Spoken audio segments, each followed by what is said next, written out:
Hello friends, இப்போ நான் ஒரு லைனிங் ப்ளவுஸ் தைக்கிறத பற்றி சொல்ல போகிறேன்.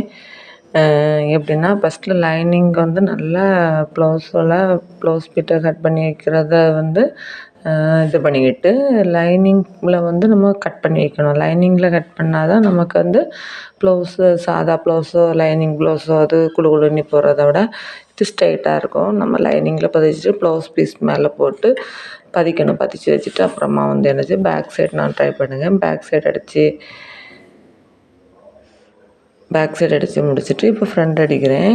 ஃப்ரண்ட் எப்படின்னா, ஃபஸ்ட்டு டாட் வந்து ஒரு 1.25 இன்ச்சியும் 2.5 போடுறேன்.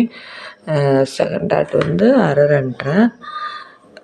தேர்ட் டாட் என்ன பண்ணிடணும்னா, ஃபஸ்ட்டு டாட்டையும் செகண்ட் டாட்டையும் சேர்த்து பிடிச்சி வச்சுட்டு தான் தேர்ட் டாட் எடுக்கணும்.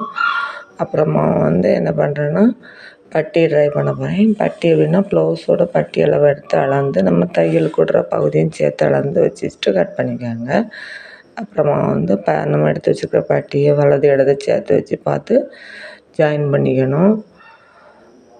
அப்புறமா வந்து என்ன பண்ணணுன்னாக்கி ஓப்பன் பீஸ் வெட்டணும். ஓப்பன் பீஸ் எப்படின்னா, கொளுத்து வைக்கிற பகுதி வந்து 2.5 இன்ச்சியும் வி வைக்கிற பகுதி வந்து 3.5 இன்ச்சு அகலமாக துணி இருக்கணும்.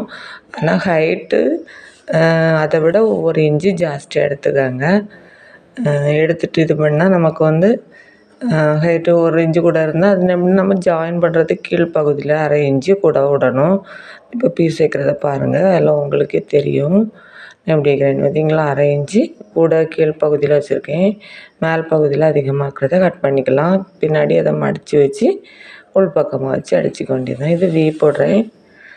வி வந்து ஃபஸ்ட்டு வி லாஸ்ட் அட்டமும் செகண்ட் வியும் அந்த அட்டத்துலேயும் போட்டுட்டு மார்க் பண்ணிவிட்டு சென்டரில் எவ்வளோ கேப் இருக்கோ அதை கனெக்ட் பண்ணி மார்க் பண்ணிக்கோங்க.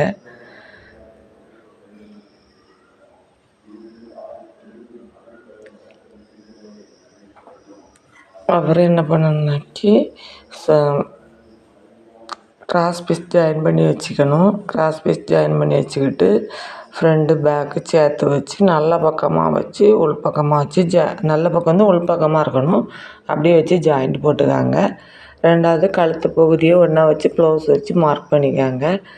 இந்த வலது பக்கம் மார்க் பண்ணணும், இடது பக்கம் மார்க் பண்ணணும். பேக்கில் கழுத்து பகுதியிலையும் மார்க் பண்ணணும். மார்க் பண்ணிட்டா நமக்கு வந்து கழுத்து பிரச்சனை, கழுத்து வீதி குறைவு அப்படிங்கிறத சொல்ல மாட்டாங்க. கஸ்டமர் தர அதே அளவுக்கு நம்ம ப்ளவுஸ் கொடுத்துடலாம். ரெண்டாவது என்ன பண்ணாக்கி ஜாயின் பண்ண பக்கத்துலேருந்து சைடு பீஸை வந்து கட் பண்ணி விடணும். ரெண்டாவது அப்புறமா என்ன பண்ணாக்கி லைனிங்கில் பதிவு தையல் போடணும். அது ப்ளவுஸில் போட்டுறாதீங்க, லைனிங் பீஸில். அப்புறமா வந்து ஹெம்மிங் வேண்டாம் அப்படிங்கிறதுக்காக என்ன செய்யணுன்னாக்கி மேலே நம்ம தையல் போட்டுக்கலாம். கை பகுதியை ஜாயிண்ட்டு கரெக்டாக வச்சுக்கோங்க. வச்சுட்டு கையிலையும் உள்பக்கமாக ஒரு 1/2 இன்ச்சு கட் பண்ணிக்கோங்க.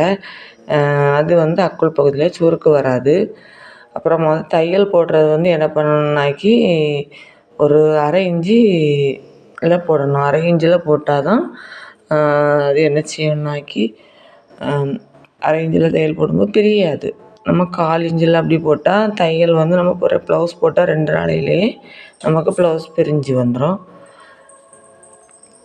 ஜாயின் பண்ணி முடிச்சப்புறமா என்ன பண்ணணுன்னாக்கி அக்குள் பகுதியை எடுக்கணும். அக்குள் பகுதியை கரெக்டாக பிடிச்சி வச்சுக்கிட்டு கீழ் பகுதியும் கரெக்டாக பிடிச்சி வச்சுட்டு நேராக கீழே இருந்தே மேல் பக்கமாக ஜாயின் போட்டுக்காங்க.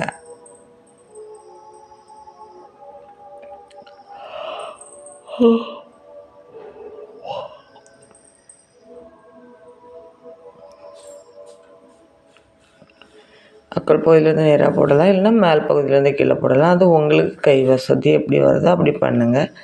நான் இப்படி எதுக்கு போடுறேன்னா, எனக்கு இது வந்து பழக்கமாட்டே ஆகிட்டு இப்படி போட்டால் எனக்கு செட்டாக வந்தது போல் அப்படி தெரியும். நான் ஜாயின் போடும்போது என்ன பண்ணுவேன்னா, நான் ஃபுல் சரிவு பீஸ் கட் பண்ணாமல் ஃபுல்லாக போடுவேன். அதனால கீழே அட்டத்தில் இதில் வந்து 1 இன்ச்சு உள்பக்கமாக இழுத்து வச்சுக்குவேன். ஃப்ரெண்ட்ஸ், உங்களுக்கு வீடியோ பிடிச்சிருந்தா லைக் பண்ணுங்கள், ஷேர் பண்ணுங்கள். பாய்.